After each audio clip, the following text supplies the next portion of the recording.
Hello दोस्तों, कैसे आप सभी लोग। SSG अकेडमी यूट्यूब चैनल पे आपका स्वागत है। दोस्तों, मैं आपको भारत की राज्य व्यवस्था में फंडामेंटल राइट्स पढ़ा रहा था और फंडामेंटल राइट्स का हमने आर्टिकल 16 तक बता दिया था। आज का जो हमारा टॉपिक होगा इसमें आर्टिकल 17 से शुरू करेंगे और देखते हैं कहाँ तक चलते हैं। चलो, आज का जो टॉपिक है उस पर चलते हैं। मूल अधिकार में मैं आपको बता रहा था, मूल अधिकार हमारा टॉपिक रहेगा। और मूल अधिकार में मैं आपको बता रहा था समानता का अधिकार, समानता का अधिकार। और समानता के अधिकार में हमने पढ़ना है अनुच्छेद 14 से 18 तक में, जिसमें हमने अनुच्छेद 14, 15, 16 तो बता दिया है आपको। आज जो आपको बताया जाएगा 17, 18 बताया जाएगा, ठीक है। तो ये आप नोट कर लें पहले, जो आज का टॉपिक है। आज का हमारा रहेगा अनुच्छेद 17, अनुच्छेद 17। इस पे पहले डिस्कस करेंगे अनुच्छेद 17 क्या है, अनुच्छेद 17 में क्या दिया गया है, ठीक है। उसके बाद आगे देखते हैं। इसमें अस्पृश्यता का अंत किया गया है,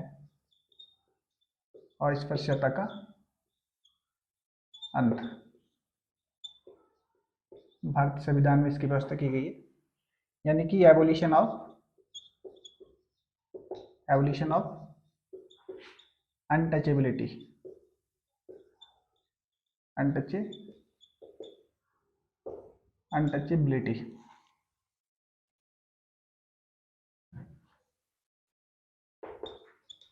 अनटचेबिलिटी, ठीक है। इसका हमने अध्ययन करना है, थोड़ा डिटेल में इसको समझने का प्रयास करेंगे ताकि किसी भी इस प्रकार का एग्जाम हो उसमें आप अच्छे से समझ सकें। तो ये अनटचेबिलिटी क्या है, अस्पृश्यता क्या है। अगर हम किसी व्यक्ति के साथ छुआछूत के आधार पर, उसके जाति, धर्म या लिंग, किसी भी आधार पर हम उनसे भेदभाव करते हैं, उसको कहा जाता है अस्पृश्यता, ठीक है। तो ये जो हमारा आर्टिकल 17 है, आर्टिकल 17 में इस प्रकार की जो एक्टिविटीज है उस पर प्रतिबंध लगाया गया है, ठीक है। तो इसकी सबसे पहले जो आपने बात याद रखनी है, यह अधिकार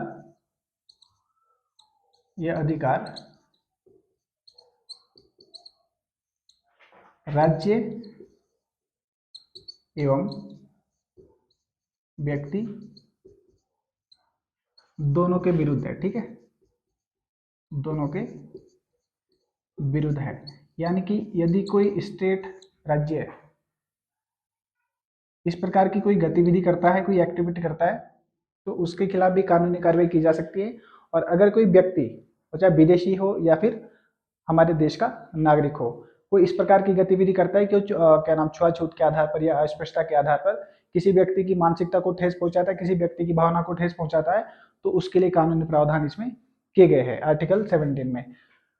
तो इसमें सबसे पहले एक अधिनियम जोड़ा गया आर्टिकल 17 में,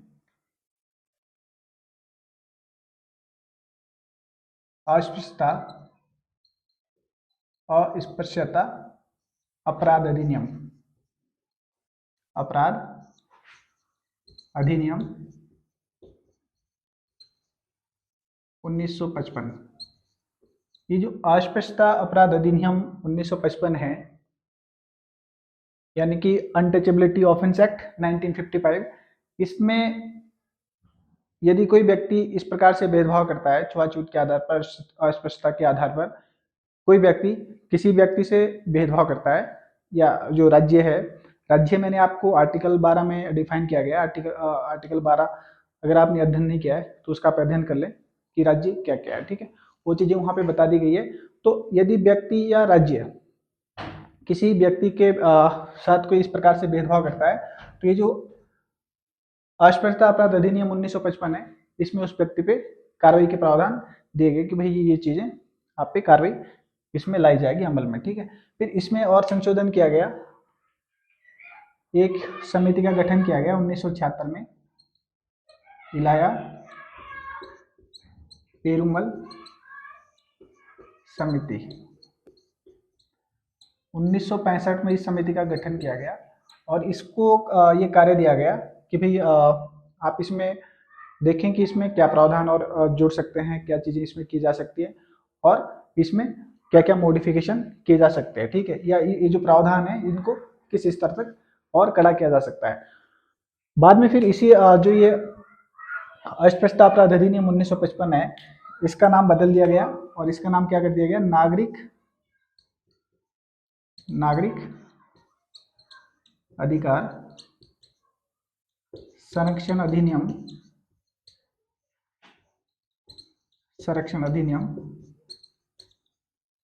1955, ये इसका नाम कर दिया, जो वर्तमान में भी है, ठीक है। यानी कि ये समिति गठित की गई, इसके संबंध में समिति गठित की गई, इलाया पेरुमल समिति, और इसने जो है ना फिर अपनी सिफारिशें दी 1976 में, ठीक है।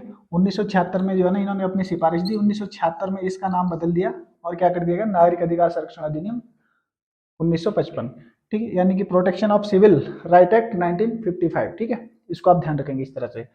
और इसमें जो ये प्रावधान यहाँ पे किए गए थे, अस्पृश्यता अपराध अधिनियम 1955 में जो प्रावधान किए गए थे, इसमें प्रावधान और भी इसमें यहाँ पे कड़े कर दिए गए, ठीक है।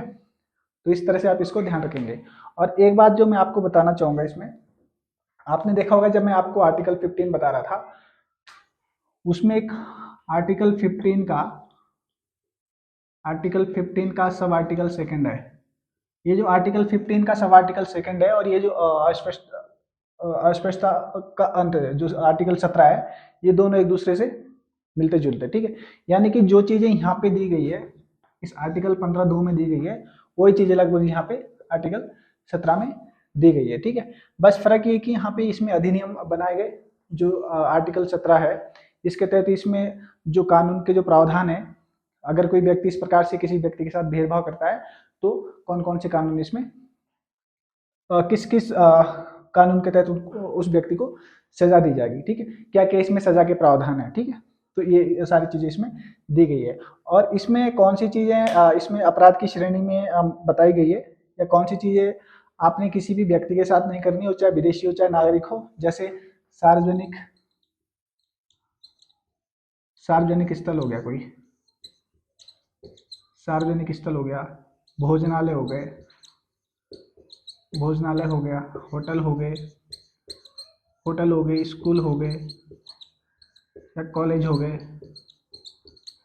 ठीक है, मंदिर हो गया, मंदिर है, मस्जिद है, ठीक है, मदरसे है।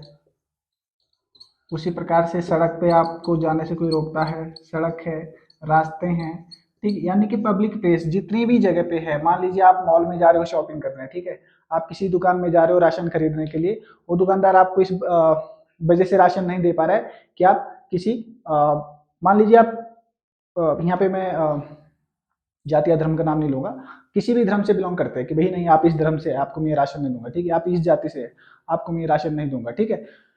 तो ये सारी चीजें, या आप किसी मॉल में जा रहे हो कपड़े खरीदने के लिए, वो जो मॉल का जो मालिक है वो आपसे कह रहा है कि नहीं भैया आप तो इस जाति के हो, आप इस धर्म के हो, ठीक है, या आप महिला हो पुरुष हो, ठीक है, या किसी भी जेंडर से आप बिलोंग करते हैं। तो इस प्रकार से ये सारी गतिविधियां कोई भी व्यक्ति नहीं करता है।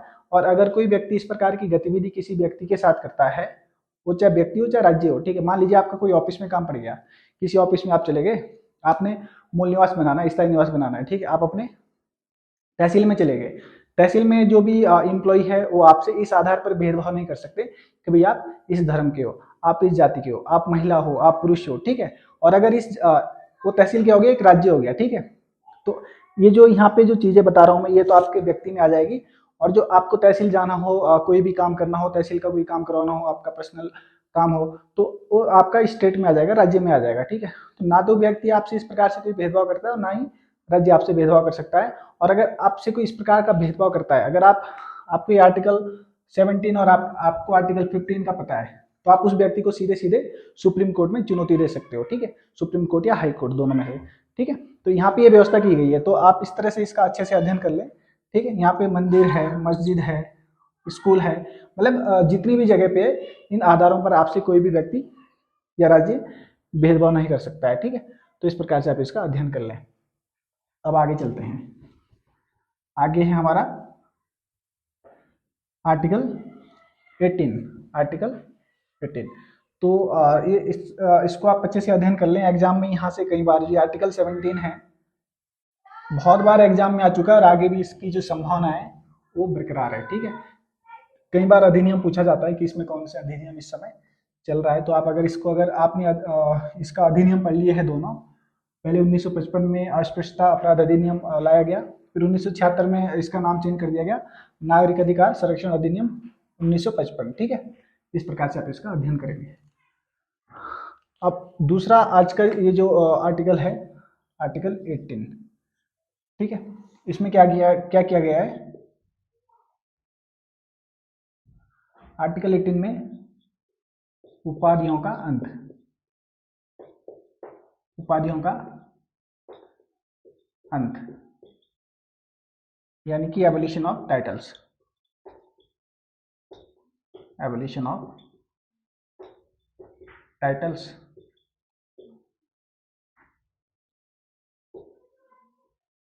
ये उपाधियां क्या है, उपाधियां क्या है, अगर आपने इतिहास पढ़ा हो,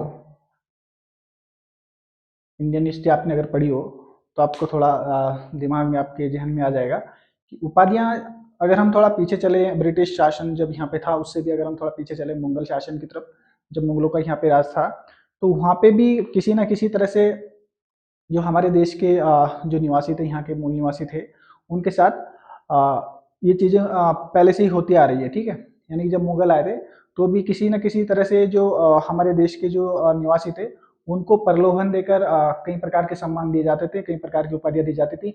आगे चलकर जब जब ब्रिटिशर्स यहाँ आए, ब्रिटेन का यहाँ पे शासन रहा, तो वहाँ पे ये सारी चीज़ें जो है ना कुछ ज़्यादा ही आगे बढ़ गई। ठीक है, तो किसी भी देश की बात करें, नागरिक या जो व्यक्ति रहते हैं किसी भी देश में कई प्रकार के होते हैं। ठीक है, कुछ तो अपना जो देशभक्ति की भाव से ही या ईमानदारी पूर्वक एक डिसिप्लिन में मैनर में रहकर अपने कर्तव्यों का निर्वहन करते हैं। कुछ व्यक्ति क्या होते हैं, चाटुकारिता टाइप के होते हैं। ठीक है, तो व्यक्ति क्या करते हैं, उनका जो काम रहता है एक प्रकार से चाटुकारिता ही करना होता है। तो इस प्रकार के जो लोग थे वो उस समय हमारे देश में भी थे। ठीक है, तो जब ब्रिटिश ईस्ट इंडिया कंपनी का शासन यहाँ पे था, या जब ब्रिटेन की रानी के अधीन आ गया था हमारा भारत का शासन, तो जो ब्रिटिशर्स थे वो भारत के लोगों को क्या करते थे, सम्मान दिया करते थे। ठीक है, उपाधियां दिया करते थे, जिससे क्या होता था, वो लोग जिनको उपाधियां दी जाती थी वो लोग भारत की अन्य जनता से खुद को सुपीरियर समझते थे। ठीक है, तो इस प्रकार से जब हमारा संविधान बना 26 जनवरी 1950 को जब हमारा संविधान लागू हुआ, तो उसमें ये व्यवस्था की गई कि भाई जो उपाधियां जो दी जा रही थी इसको समाप्त कर दिया जाए। ठीक है, तो इस प्रकार से ये जो आर्टिकल 18 है इसमें उपाधियों का एक प्रकार से समापन कर दिया गया, उपाधियों को एक प्रकार से समाप्त कर दिया गया है। और इसमें भी क्या क्या प्रावधान किए गए उस पर थोड़ी चर्चा करते हैं। तो इसमें अगर बात करें, सबसे पहले जो इसमें आर्टिकल 18 का जो सब आर्टिकल 1 है, इसमें क्या कहा गया, जो राज्य है, स्टेट है, राज्य, सेना एवं विद्या के सम्मान के सिवाय, सम्मान के सिवाय, सम्मान के सिवाय कोई अन्य उपाधि प्रदान नहीं करेगा, अन्य उपाधि प्रदान नहीं करेगा। ठीक है, अन्य उपाधि प्रदान नहीं करेगा, यानी कि इस पे सीधे सीधे प्रतिबंध किस पे लगा दिया, स्टेट पे। ठीक है, कि आप सेना एवं विद्या के क्षेत्र में तो आप सम्मान दोगे, ठीक है, लेकिन अन्य क्षेत्रों में आप उपाधि नहीं दोगे। थोड़ा इसको बताता हूँ अभी डिटेल में। नंबर 2, राज्य का, राज्य का कोई नागरिक, राज्य का कोई व्यक्ति, व्यक्ति कह दीजिए, नागरिक कह दीजिए, राज्य का कोई नागरिक किसी अन्य राज्य से उपाधि ग्रहण नहीं करेगा।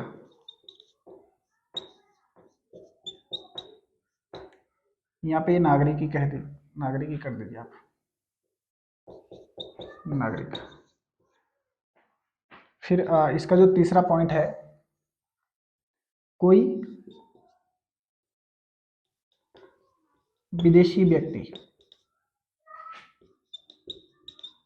कोई विदेशी व्यक्ति जो भारत में विश्वास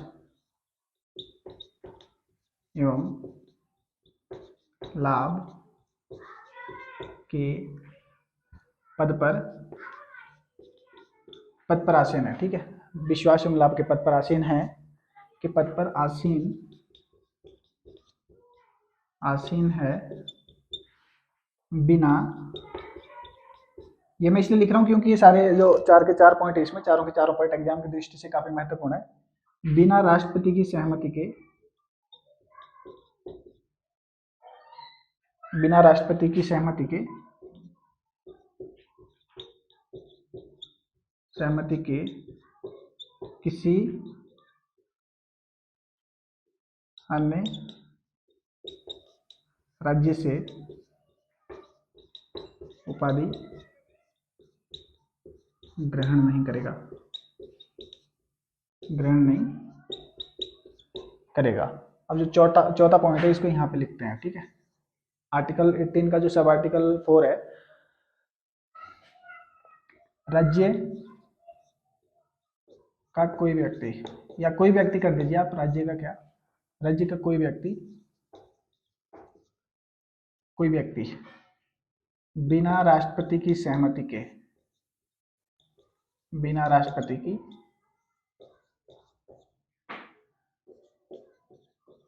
सहमति के किसी अन्य राज्य से कोई सम्मान कर दीजिए आप, भेंट या उपलब्धि स्वीकार नहीं करेगा। ठीक है, नहीं करेगा। अब इसको एक एक पॉइंट करके इसको समझने का प्रयास करेंगे। तो इसमें क्या कहा गया है, इसका जो पहला सब आर्टिकल है, इसमें देखिए आप, राज्य सेना एवं विद्या के सम्मान के सिवाय कोई अन्य उपाधि प्रदान नहीं करेगा। ठीक है, यानी कि सेना और विद्या के क्षेत्र में तो देगा लेकिन अन्य क्षेत्रों में नहीं देगा। और इसमें भी क्या कर दिया गया है, इसमें क्या कर दिया गया है, ये जो देखा होगा आपने, सेना के क्षेत्र में अगर हम बात करें, हम उत्तराखंड स्टेट से बिलोंग करते हैं, हम उत्तराखंड राज्य से बिलोंग करते हैं, जो हमारे इस समय महामहिम राज्यपाल है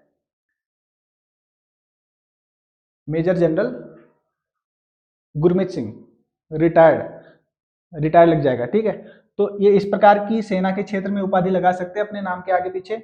उसी प्रकार से देखा होगा आपने, हमारे पूर्व मुख्यमंत्री रहे हैं मेजर जनरल भुवनचंद खंडूरी। ठीक है,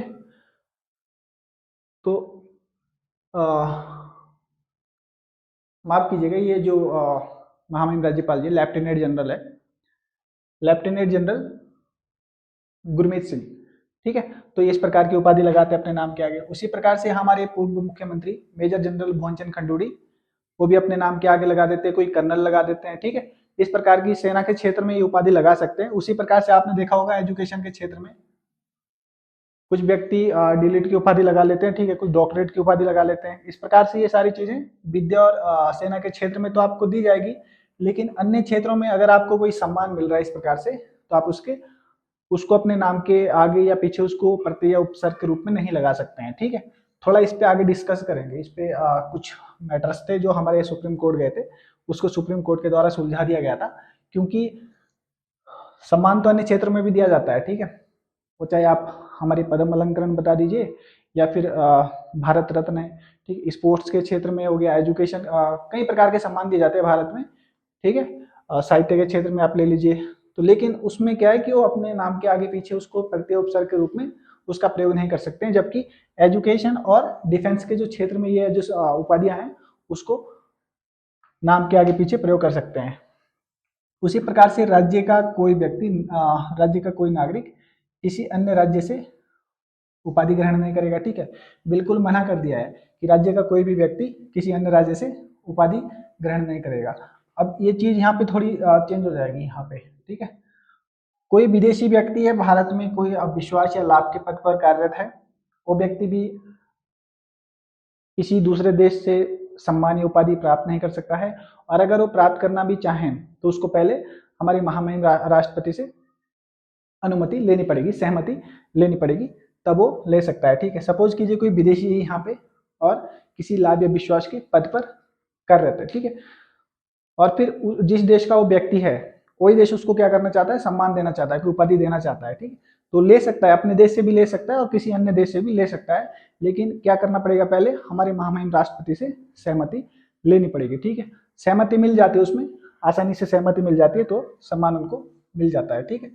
लेकिन यही है कि वो अपने नाम के आगे पीछे उसको प्रत्यय के रूप में, प्रत्यय उपसर्ग के रूप में प्रयोग नहीं कर सकता है। इसी प्रकार से राज्य का कोई व्यक्ति बिना राष्ट्रपति की सहमति के किसी अन्य राज्य से क्या नहीं कर सकता है, सम्मान प्राप्त नहीं कर सकता, भेंट प्राप्त नहीं कर सकता, या उपहार प्राप्त नहीं कर सकता, उपलब्धि प्राप्त नहीं कर सकता है, ठीक है। लेकिन इसमें एक शर्त है, अगर राष्ट्रपति से वो सहमति ले लें, पहले अनुमति ले लें तो ले सकता है। जैसे आपने देखा होगा हमारे प्रधानमंत्री जी है, कई बार विदेश चले जाते हैं और विदेशों के द्वारा उनको सम्मान दिया जाता है, ठीक है। उसी प्रकार से आपने देखा होगा हमारे जो फिल्मी सितारे हैं, कई प्रकार के जो इंटरनेशनल लेवल पे फिल्म से रिगार्डिंग जो अवार्ड्स रहते हैं उसमें पार्टिसिपेट करते हैं, जो भी इवेंट्स रहते हैं फिल्म से रिलेटिंग, तो उनको जो वहाँ पे जो अवार्ड्स मिलते हैं वो ले सकते हैं, क्योंकि वो पहले यहाँ से सहमति ले लेते हैं, ठीक है। उसी प्रकार से और भी बहुत सारे अवार्ड्स है जो इंटरनेशनल लेवल पे कुछ इंटरनेशनल ऑर्गेनाइजेशन है, कुछ इंटरनेशनल कंट्रीज के द्वारा भेंट किए जाते हैं, ठीक है।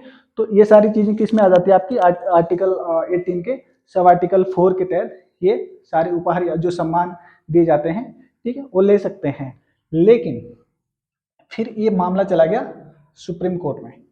सुप्रीम कोर्ट में जो है ना मामला चला गया कि भाई जो ये आपने देखा होगा हमारे जो पद्म अलंकरण है, जैसे पद्म अलंकरण हो गया, या सबसे पहले तो हमारा भारत रत्न आ जाता है, भारत रत्न है, पद्म अलंकरण है, ठीक है। इसमें 3 प्रकार के पद्म विभूषण, पद्म भूषण और पद्म श्री। तो ये क्या नाम, सुप्रीम कोर्ट में मैटर गया कि इनको उपाधि कहें या सम्मान कहें। इसकी 1954 में इसकी शुरुआत हुई थी, 1954 में इसकी शुरुआत हुई थी, फिर 1977 में फिर गैर कांग्रेसी सरकार बनी थी, जनता पार्टी की सरकार मोरारजी देसाई के नेतृत्व में, फिर इन्होंने इनको बंद कर दिया देना, ये भारत रत्न और ये जो पद्म अलंकरण है इनको देना बंद कर दिया। फिर 1980 में फिर कांग्रेस की सरकार बनी इंदिरा गांधी जी के नेतृत्व में, फिर इन्होंने इसको दोबारा से शुरू कर दिया, ठीक है। तो जब ये मैटर उसके बाद जब कोर्ट गया तो कोर्ट में एक वाद हुआ था, बालाजी राघवन